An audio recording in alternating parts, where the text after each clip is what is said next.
Well, what we'd like you to do is do your top 10 favorite memories. And I thought, well, that's just impossible. How could I do 10? I mean, 34 years is probably a while for gathering together some memories. So I thought, well, what I'll do is I'll try to divide it into groups of 3 years, because hoping that there are people from throughout the course of the school's history, I'll be able to give you perhaps just one memory or a name or something that will remind you of something during that time. So that took 34 divided by 3 to come out with 11. So because I'm an overachiever, you're going to get 11 favorite memories. And you're actually going to get one preview memory before the other memories will begin. So, for those of you that were there at the time, the preview memory is this. It's March 1982. And K through 8, Covington Road. We all know what happens in March, what happened in March. Everybody knew because it started right as spring break began. It was the musical. So I was fortunate enough to have just been appointed. So Alice and I were invited out, and there we were in what is now the Nog, the old gym as it was then. Lots of wood, the bleachers on either side, the places where people could run and break their arms, which I knew they'd done before I heard the stories.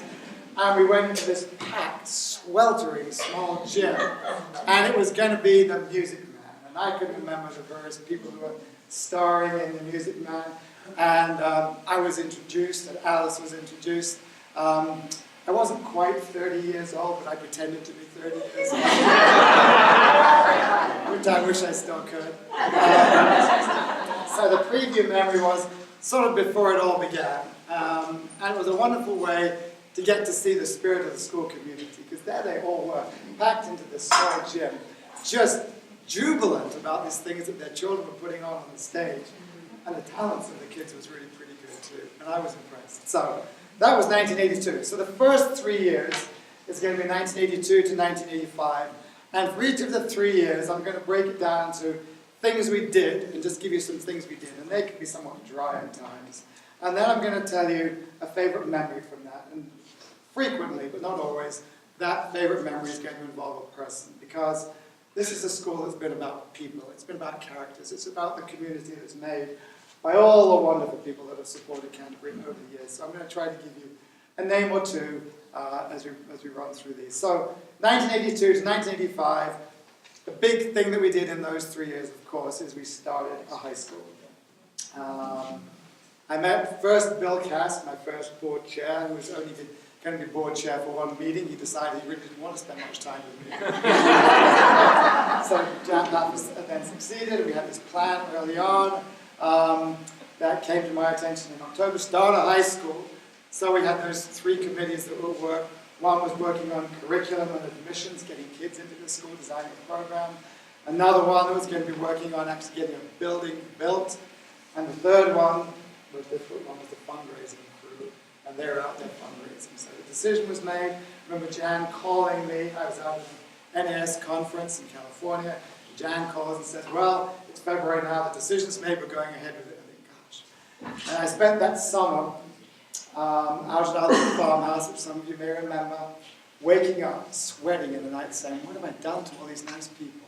I promised them we're going to have a high school. I don't know if this is going to work or not.